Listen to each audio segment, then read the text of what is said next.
Shalom, good evening. This is TV7 Israel News broadcasting to you from Jerusalem. And in today's top stories, Blue and White Party Chairman Gantz and Yair Lapid announced that they will accept the democratic process after results indicate a clear victory for Netanyahu's right-wing and religious bloc. Nevertheless, they refused to accept defeat and vowed to use the Knesset as a battleground for the purpose of making the life of Netanyahu's coalition members a living hell. U.S. President Donald Trump congratulates incumbent Prime Minister Benjamin Netanyahu for his apparent victory and claims his re-election will serve to further peace. Iran announces its plan to press ahead with the launch of 3 satellites into orbit this year, despite international concerns. Despite the equal mandates that were attained by incumbent Prime Minister Benjamin Netanyahu's Likud and its main rival, former IDF Chief of Staff Benny Gantz's Blue and White, the latter decided not to wait for the final results that were announced by the Central Elections Committee this morning. Instead, Gantz admitted last night in a post-elections press conference that the higher number of mandates won by Netanyahu's political bloc have most likely secured the incumbent Prime Minister's 5th term in office. That said, while the former Israeli general vowed to accept the democratic process, he refused to accept defeat. בהינתן מצב הגושים, זו המציאות.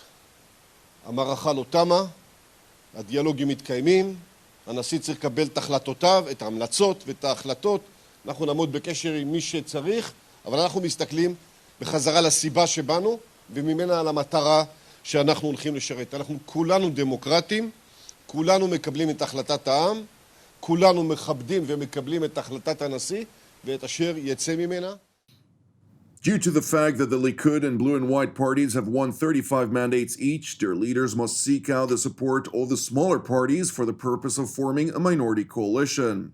I will explain briefly Israel's post-election process to better understand what is expected to happen in the next several weeks. Out of the parties that passed the electoral threshold, which stands at 3.25% of the total vote count, they must now recommend one party leader to Israeli President Reuven Rivlin, whom they believe to be the person that should form the next coalition. Once all recommendations are made, President Rivlin will assess the proposed candidates that receive the most support and will choose the person that he believes to have the best chances of forming a stable coalition. If the person tasked with forming the coalition fails to do so within 28 days, the task will be transferred to a next potential candidate. That is why when most of the Likud's natural partners from the right-wing religious bloc publicly declared their intention to recommend Netanyahu to the president, Blue and White was forced to accept defeat. Blue and White co-chairman Yair Lapid stressed in the post-election press conference that they would not consider sitting with incumbent Prime Minister Benjamin Netanyahu in the next government. Instead, the former Israeli finance minister vowed, Blue and White will head the opposition and will make the coalition's life a living hell.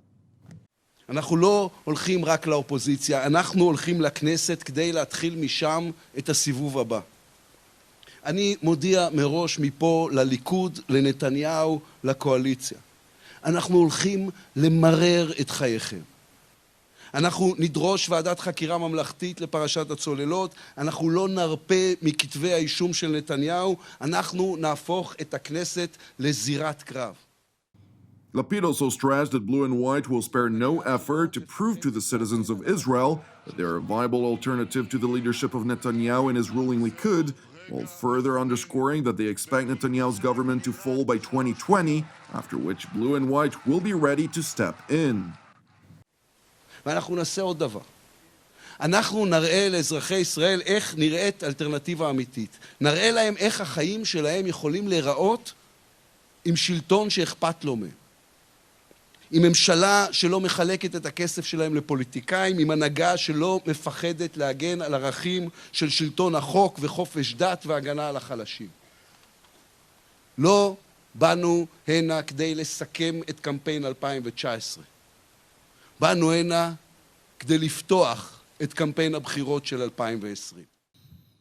Meanwhile, in Washington, U.S. President Donald Trump responded to the apparent victory of the incumbent Prime Minister Benjamin Netanyahu. Bibi Netanyahu, it looks like that race has been won by him. It may be a little early, but I'm hearing he's won it and won it in good fashion. So He's been a great ally, and he's a friend. I'd like to congratulate him. That was a well-thought-out race, I can tell you. But it looks like Bibi has won that race. The American leader also noted that Netanyahu's re-election would serve to further his so-called deal of the century that aims to end the decades-old Israeli-Palestinian conflict, an initiative that, according to many conflicting reports that could not be verified by TV7, is expected to be unveiled by mid-June. So the fact that Bibi won, I think we'll see some pretty good action in terms of peace. Look, everyone said, and I never made it a promise, but everybody said you can't have peace in the Middle East with Israel and the Palestinians. I think we have a chance, and I think we have now a better chance with Bibi having won. In the West Bank city of Ramallah, however, chief Palestinian negotiator Saib Erekat claimed that the Israeli elections clearly proved the refusal of the Israeli people to accept a two-state solution with the Palestinians. I think we have just witnessed a clear-cut vote by the Israelis to maintain the status quo as far as we Palestinians are concerned. I think there are only 18 seats in the 120 seats Knesset that support the two-state solution on the 1967 lines. That means 102 seats in the Knesset don't support the two-state solution on the 1967 lines. Now, with regard to the Islamic Republic of Iran, where authorities announced their plan to press ahead with the launch of 3 satellites into orbit this year, despite a U.S. move to curb Tehran's ballistic missile program, which Washington says has been advanced by the satellite activity. Under Section 3 and Annex B of UN Security Council Resolution 2231, which is the only document that provided necessary ratification to the 2015 multilateral nuclear deal with Tehran, Iran is called upon not to undertake any activity related to ballistic missiles designed to be capable of delivering nuclear weapons, including launches using such ballistic missile technology. Despite this clear international demand, Iran has repeatedly violated the resolution, even before the United States decided to withdraw from the deal by launching dozens of ballistic missiles, as well as attempts to launch satellites into orbit, which demand ballistic missile technology. Nevertheless, Iran's telecommunications minister, Muhammad Javad Azari Jaromi, continued to insist that the Islamic Republic has every right to preserve its missile activities. خیلی موشک‌های ماهواره‌بری که در حال حاضر در ایران توسعه داده شدن در واقع اینگونه نیست که پوششی برای فعالیت‌های موشکی دیگه باشن، چرا که ایران اگر بخواد فعالیت موشکی بکنه که آشکار داره انجام میده، خیلی چیز پنهانی نیست و اون جزء حقوق دفاعی ماست. In response to a failed Iranian attempt to launch a satellite in January, U.S. Secretary of State Mike Pompeo released a statement at the time in which he stressed that the launch yet again shows that Iran is pursuing enhanced missile capabilities that threaten Europe and the Middle East. In addition to other activities that endanger the United States and its allies, the top American diplomat reiterated in a U.S. Senate committee hearing that President Trump will continue to ratchet up pressure on the Ayatollah regime. But suffice it to say, President Trump, I can assure the American people, I can assure the world, President Trump will continue to ratchet up the pressure on the Islamic Republic of Iran such that their behavior will change.